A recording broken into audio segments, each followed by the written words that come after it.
11 जुलै 2006 हा दिवस आपण कधीच विसरणार नाही, कारण मुंबईत लोकलमध्ये साखळी बॉम्बस्फोट झाले। अत्यंत हादरवणारा असा हा दिवस होता। या प्रकरणातील 11 आरोपींची निर्दोष सुटका करण्यात आलेली आहे। मुंबईमध्ये 2006 साली 11 मिनिटांमध्ये 7 ठिकाणी ब्लास्ट करण्यात आले आणि या बॉम्बस्फोट प्रकरणात उच्च न्यायालयाने आज महत्त्वाचा निकाल दिला। त्यानुसार मुंबई बॉम्बस्फोट प्रकरणातील 11 आरोपींची निर्दोष मुक्तता करण्यात आलेली आहे।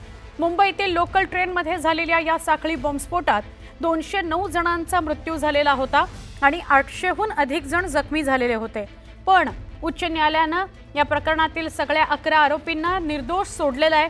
तपास यंत्रणांना त्यामुळे मोठा झटका बसलेला आहे। मुंबईतील लोकल ट्रेनमध्ये 11 मिनिटांमध्ये वेगवेगळ्या ठिकाणी स्फोट झाले। माटुंगा रोड, माहीम जंक्शन, वांद्रे, सांताक्रूज, जोगेश्वरी, बोरिवली आणि भाईंदर या ठिकाणी हे ब्लास्ट झाले। चर्चगेट ते बोरिवली स्थानकांदरम्यान हे स्फोट झाले होते। या स्फोटांकरता कुकर बॉम्बचा वापर करण्यात आला होता। मात्र पोलीस आणि तपास यंत्रणांना या प्रकरणात न्यायालयात योग्य प्रकारे पुरावे सादर न करता आल्यामुळे 11 आरोपींची निर्दोष मुक्तता करण्यात आलेली आहे।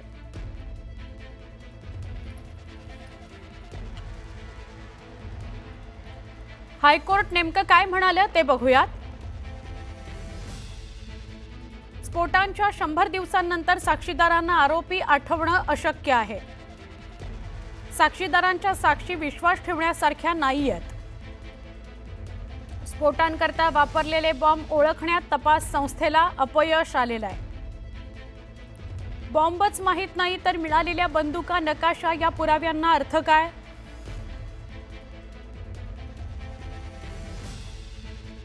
स्फोट प्रकरण काय आहे? स्फोटाच्या 100 दिवसांनंतर साक्षीदारांना आरोपी आठवणं अशक्य हायकोर्टाने जे म्हटलंय ते आपण बघितलं। आता हे 2006 ट्रेन स्फोट प्रकरण काय आहे ते पण बघूया। 11 जुलै 2006 ला मुंबई लोकलमध्ये ब्लास्ट झाले। लोकलमध्ये 7 वेगवेगळ्या ठिकाणी अवघ्या 11 मिनिटांमध्ये ब्लास्ट झाले। ब्लास्टमध्ये या बॉम्बस्फोटांमध्ये 189 जणांचा मृत्यू झाला होता। 800हून अधिक प्रवासी जखमी झाले होते। महाराष्ट्र एटीएसने 13 आरोपींना अटक केली होती। 15 जणांना फरार घोषित केलं होतं। आरोपींपैकी अनेक जण पाकिस्तानमध्ये असल्याचा संशय आहे। नोव्हेंबर 2006 मध्ये आरोपपत्र दाखल करण्यात आलं।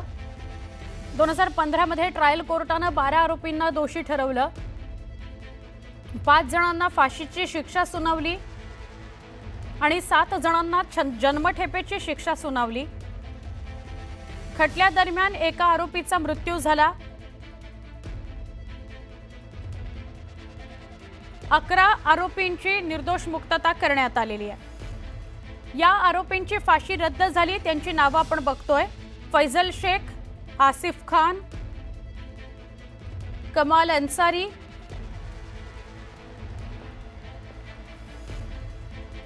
एहतेशाम सिद्दीकी आणि नाविद खान अशी या 5 आरोपींची नावे ज्यांची फाशी रद्द झाली आणि 7 जण यांची जन्मठेप रद्द झालेली आहे। मोहम्मद माजिद, डॉक्टर तन्वीर अन्सारी, जमीर अहमद, सुहेल मोहम्मद यांची जन्मठेप रद्द झालेली आहे। अजून 3 आरोपी आहेत। एकूण 7 आरोपी ज्यांची जन्मठेप रद्द झाली आहे।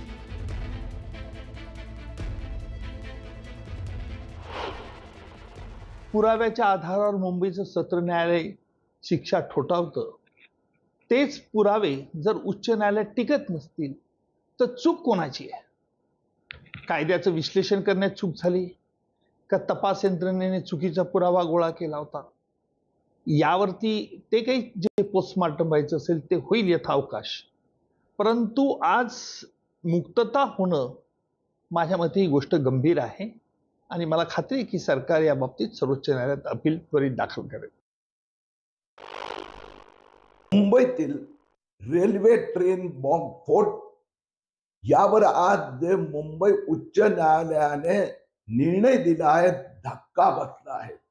निश्चितपणे 2006 चा तपास, त्यानंतर लीगल रिप्रेझेंटेशन, न्यायालयात मांडणी या त्रुटी राहिल्या असेल, परंतु मुंबईकरांना न्याय हवाय. ते जे अतिरेकी आहेत ते फाशीवर लटकलेच पाहिजे. मी मुख्यमंत्री देवेंद्र फडणवीस यांना अपील केली आहे की एक चांगली इन्व्हेस्टिगेशन लीगल टीमची रचना करा. सर्वोच्च न्यायालयात जा. मुंबईकरांना न्याय मिळालाच पाहिजे. माननीय मुख्यमंत्र्यांशी आम्ही बोलू, सर्वच बोलतील.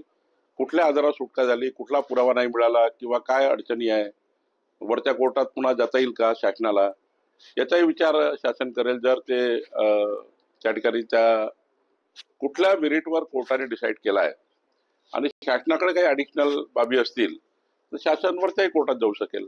पण या ठिकाणी मुख्यमंत्र्यांची चर्चा करावी लागेल. बॉम्बस्फोट जे केलेले आहेत ते नक्की कशामुळे झालेत.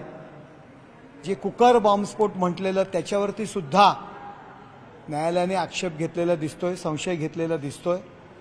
अर्थात संजय राऊत याचं सुद्धा खापर कदाचित आमच्या सत्तेवर फोडतील उद्या किंवा थोड्या वेळाने पत्रकार परिषद घेऊन, परंतु संजय राऊत यांना यांचं उत्तर विचारलं पाहिजे की त्यावेळेचं जे सरकार होतं त्याच्या जी काही तपासणी केली, जी काही कार्यवाही केली, त्याच्यामध्ये काही कसूर होता का. बॉम्बस्फोट झाला 2006 साली, लोकल बॉम्बस्फोट झाला. तेव्हापासून आत्तापर्यंत खूप काळ गेलेला आहे, पण त्याच्या आठवणी या हृदय चिरून टाकणार आहेत अक्षरशः. 2006 साली जो बॉम्बस्फोट झाला, कसा घडला, काय घडलं नेमकं बघूयात. हे सगळेच्या सगळे जे ब्लास्ट झाले ते पश्चिम रेल्वे मार्गावर झाले. 11 जुलै 2006चा तो दिवस होता. पहिला स्फोट झाला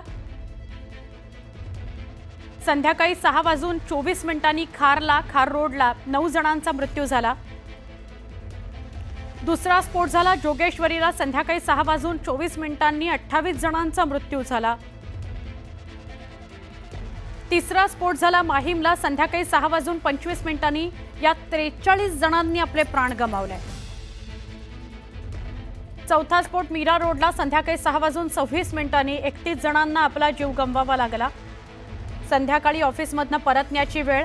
पाचवा स्फोट माटुंगा रोड संध्याकाळी 6:29 28 जणांचा मृत्यू झाला. सहावा स्फोट झाला बोरिवलीला संध्याकाळी 6:30 वाजता 26 जणांचा मृत्यू झाला.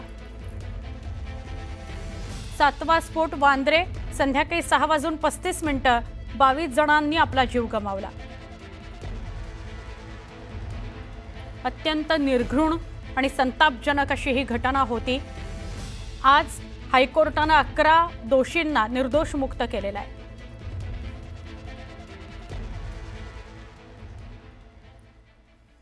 उच्च न्यायालयानं जो निकाल दिलेला आहे त्या निकालासंदर्भात वेगवेगळ्या प्रतिक्रिया आता समोर येत आहेत. कायदेतज्ञ प्रदीप घरत यांच्याशी या सगळ्याविषयी संवाद साधला आमच्या प्रतिनिधी प्रणाली कापसे यांनी.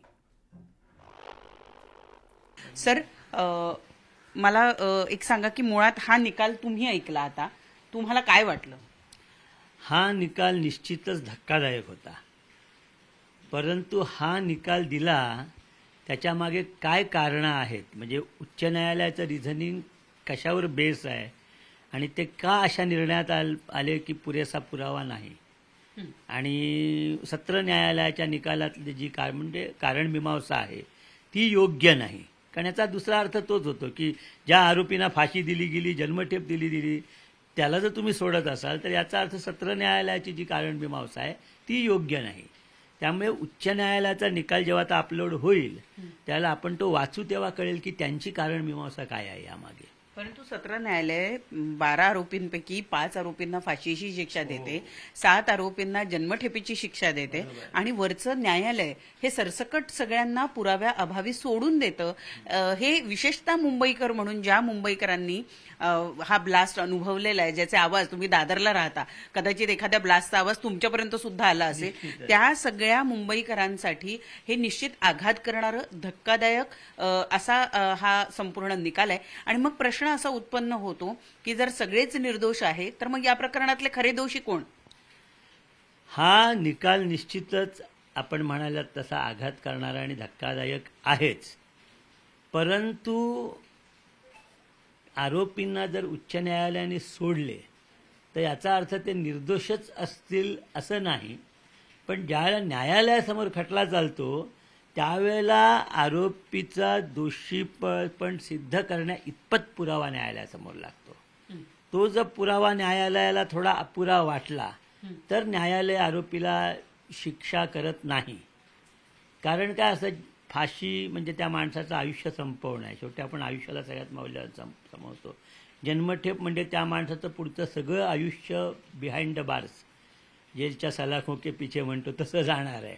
त्यामुळे न्यायालय ह्या गोष्टी विचारत घेतं की जी खरोखरच त्याच्याविरुद्ध इतका निसंशय पुरावा आहे का की याला पाठवलाच पाहिजे. आरोपींची मुक्तता होण्याच्या पूर्वी, कारण आता खरं तर न्यायालयानं त्यांना पुराव्याच्या अभावी मुक्त करण्याचे निर्देश दिलेले आहे. असं असताना तातडीनं सर्वोच्च न्यायालयामध्ये अपील केलं गेलं पाहिजे, अशा पद्धतीची विनंती किंवा अशा पद्धतीचं मत त्यांनी या ठिकाणी व्यक्त केलेलं आहे. व्हिडिओ जर्नलिस्ट गणेशसह प्रणाली कापसे, न्यूज 18 लोकमत, मुंबई.